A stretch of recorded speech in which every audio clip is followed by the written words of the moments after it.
On a quiet Saturday morning, deep into the woods of Waukesha, Wisconsin, a 12-year-old girl was found crawling out of the trees, completely covered in blood.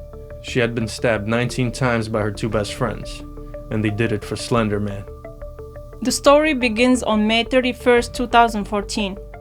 Three sixth-grade girls, Payton Leutner, Morgan Geyser, and Anissa Weyer, were having a sleepover as they occasionally would at one of their homes. They were friends and were having fun and playing games like kids do normally at a sleepover. But Payton had no idea that Morgan and Anissa had a plan. It was a secret they had been planning for months prior to that night. They believed they had to kill someone to prove themselves to this horrifying creature they found on creepypasta.com called Slender Man. He is described as eerily tall and thin, with no face and always wearing a black suit. He's said to live in the forest and stalk children. He watches them from a distance until they slowly lose touch with reality. Some stories say he causes memory loss, paranoia, and terrifying dreams. Others claim he can take over people's minds, planting dark thoughts into their heads and make them do whatever he wants. The girls believed if they didn't make a sacrifice for him, he would appear in their rooms at night and hurt them and their families. Morgan and Anissa needed to get Payton into the woods to execute their plan, so they chose David's park that was nearby.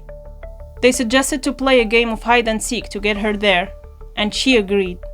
So when they got deep enough into the forest, Morgan pulled out a kitchen knife, and together, she and Anissa attacked Payton and fled the scene. Payton was stabbed a total of 19 times in her arms, legs, and torso. Two of her stab wounds were extremely serious, where one came within a millimeter of hitting a major artery near her heart. The knife came directly down at this point where this large branch was coming off of this major artery and cut through the tissue overlying it so that the vessels were totally exposed by this injury. The knife cut through the tissue, but not the artery itself. Exactly.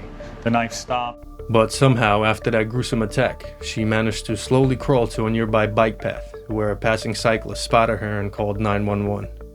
While Payton was being rushed to the hospital, Morgan and Anissa were walking, heading to Nicollet National Forest that was about 200 miles away. They believed Slenderman had a mansion in the woods, and thought they were going to live with him there forever, since he would be pleased with what they had done for him. Several hours later, police found them walking near Interstate 94. The girls still had the bloody knife in the bag with them, and when the officers questioned them about the incident, the girls calmly explained their whole plan. They said they thought that after killing Payton, Slenderman would allow them to live with them in his mansion and be his servants. The news shocked the world. Articles were popping up everywhere, from the Washington Post to CNN and ABC News. How could two 12-year-olds believe in an internet monster so deeply that they would hurt their own friend? The question became more than just about the crime itself. It was about how quickly stories spread online and how kids can easily mix up fiction with reality. After spending 6 days in the hospital and going through many surgeries, Payton survived. With time, she began to heal, both physically and emotionally.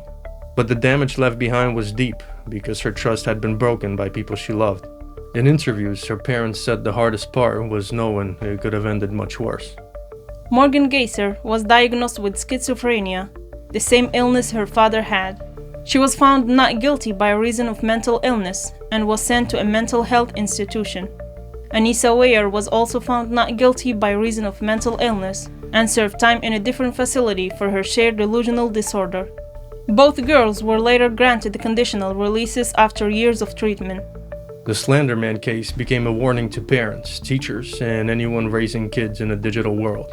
The idea that something fictional could become real enough to drive someone to violence seemed unbelievable, until it actually happened with this tragic incident. Since then, schools and communities have taken online stories more seriously. The internet can inspire creativity, but it can also twist the perception of reality, especially with kids. Slenderman started as an eerie photo on a message board, but to Morgan and Anissa, he became something they truly feared. Slender Man was never meant to be real. He was created in 2009 by a man named Eric Knudsen during a Photoshop contest on the Something Awful forums. It was all fiction and was just designed to be creepy, not dangerous. But over time, the lines between fiction and reality began to blur, and led to real events that felt like something Slender Man himself would orchestrate if he were real. The kind of dark manipulation capable of pushing kids to horrifying extremes. Today, Payton Leutner is no longer the 12-year-old girl who barely survived a nightmare born from fiction. She graduated high school with honors and has spoken openly about moving forward with her life, determined not to be remembered only as a victim. Her strength serves as a powerful reminder that even in the aftermath of unimaginable betrayal and violence, healing is possible. Subscribe!